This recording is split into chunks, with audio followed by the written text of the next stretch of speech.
हम लोग chemical kinetics chapter discussion कर रहे हैं और केमिकल काइनेटिक्स चैप्टर में जैसे मॉलिक्यूलरिटी और ऑर्डर ऑफ रिएक्शन, ये दो बहुत ही इंपॉर्टेंट टर्म माने जाते हैं।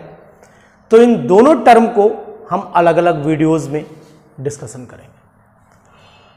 आज जो टॉपिक हम आपको क्लियर कराएंगे वो केमिकल काइनेटिक्स चैप्टर का बहुत ही इंपॉर्टेंट टॉपिक है, यानी हमारा चैप्टर है केमिकल काइनेटिक्स, और इसके अंदर हम लोग टर्म पढ़ने जा रहे हैं मॉलिक्यूलरिटी। तो क्या होती है मॉलिक्यूलरिटी, ये जानना आपके लिए बहुत जरूरी है। मॉलिक्यूलरिटी का मतलब होता है number of molecules that take part in collision to bring about the chemical change. जैसे कि आपको मैं एक बात बता दूं कि एक कंटेनर में अगर मान लीजिए बहुत सारे मॉलिक्यूल हैं, ये सब इधर उधर भाग रहे हैं, तो ये मॉलिक्यूल्स जब आपस में टकराएंगे, कोलाइड करेंगे, तभी तो रिएक्शन होगी। और जब ये कोलाइड करेंगे तो उसमें कितने मॉलिक्यूल कोलाइड किए जिसकी वजह से रिएक्शन हो गई।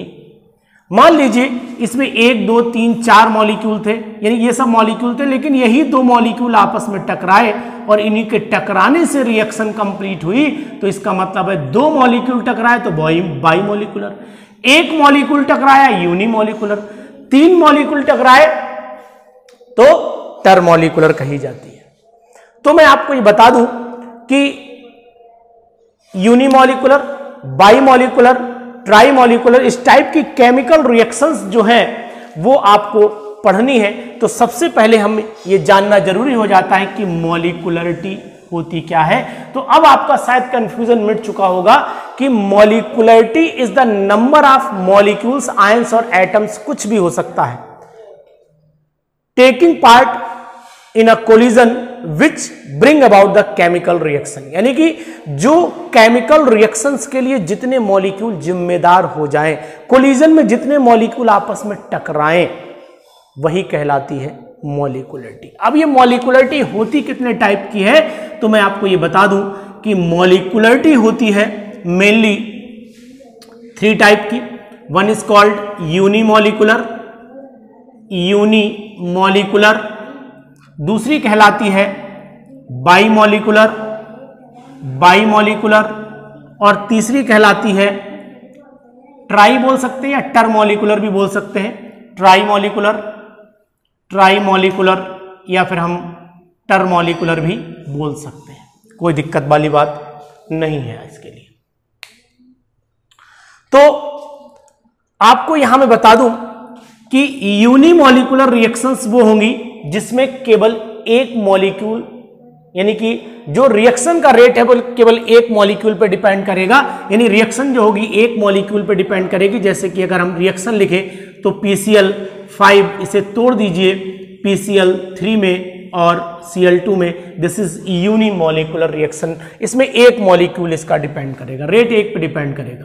ऐसे ही अगर हम दूसरा कोई रिएक्शन ले लें जो यूनिमॉलिक्यूलर में है, जैसे कि मान लीजिए NH4NO2 ले लिया हमने, इसको तोड़ दिया, N2 यहां देखिए N2O बना दीजिए और साथ में वाटर निकाल दीजिए। तो साथ में ये यहां पर N2 निकाल दीजिए और यहां 2 मॉलिक्यूल H2O के निकाल दीजिए। तो इस तरीके से हो गया, बैलेंस हो गया आपकी इक्वेशन।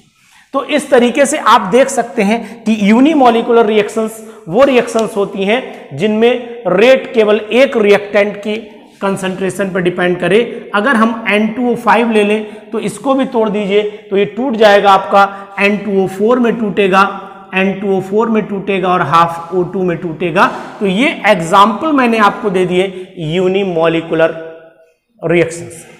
अब हम लोग बाईमॉलिक्यूलर रिएक्शंस की बात कर लेते हैं। Bimolecular reactions are those reactions in which 2 molecules take part in a chemical reaction. 2 molecule participate करते हैं। जैसे कि हम बात करें H2 प्लस I2, एरो हो गया आपका 2HI।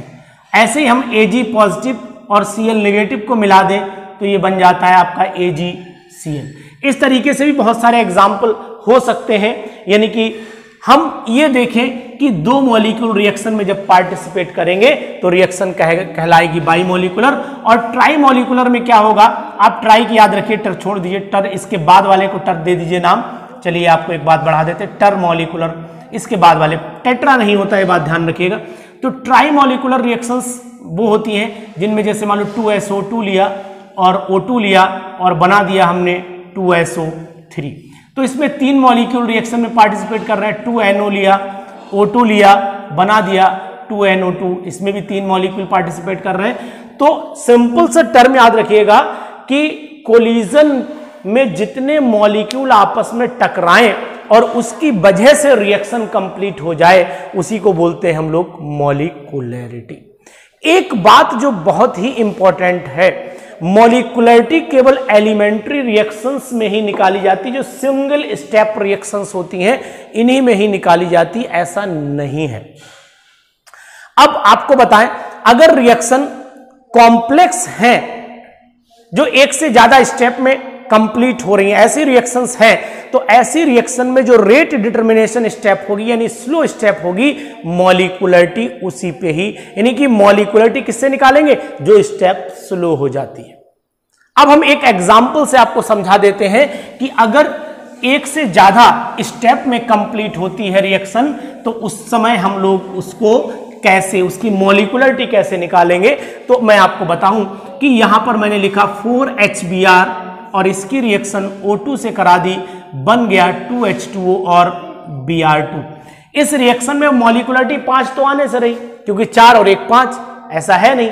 तो स्टेप नंबर 1 हम आपको बहुत कायदे से बहुत स्लो स्टेप में समझा रहे हैं। स्टेप 1 ले लिया हमने और इसकी रिएक्शन HBr की O2 से करा दी, ये स्लो स्टेप है, यानी कि स्लो होगी और प्रोडक्ट बनेगा HOOBr बन जाएगा।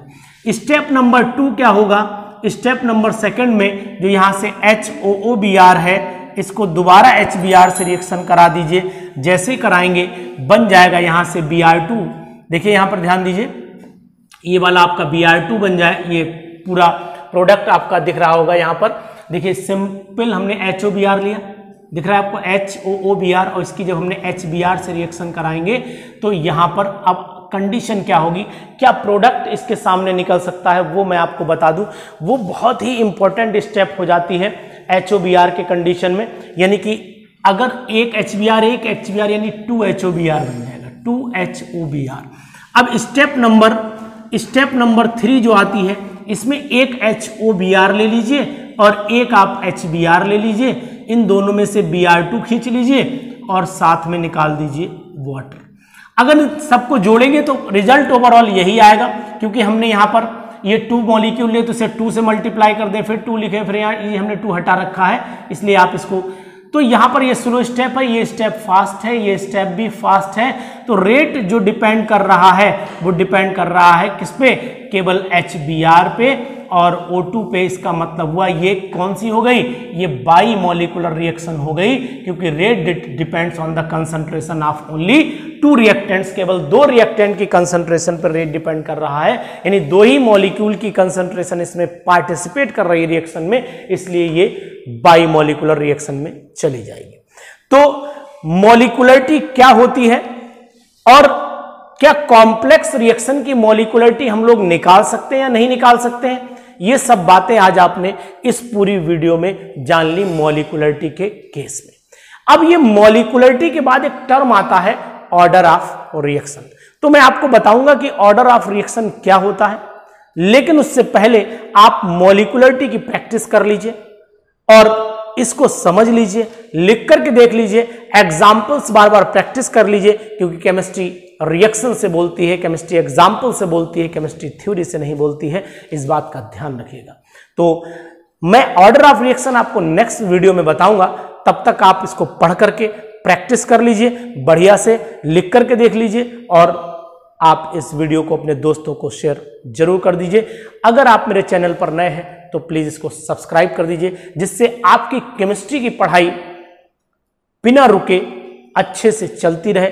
आप आने वाले 2022 में जो बोर्ड एग्जाम हो उसके लिए पूरी तरीके से घर पर रह करके अपनी केमिस्ट्री पढ़ सकें, यही मेरी कामना है। Thank you, have a nice day.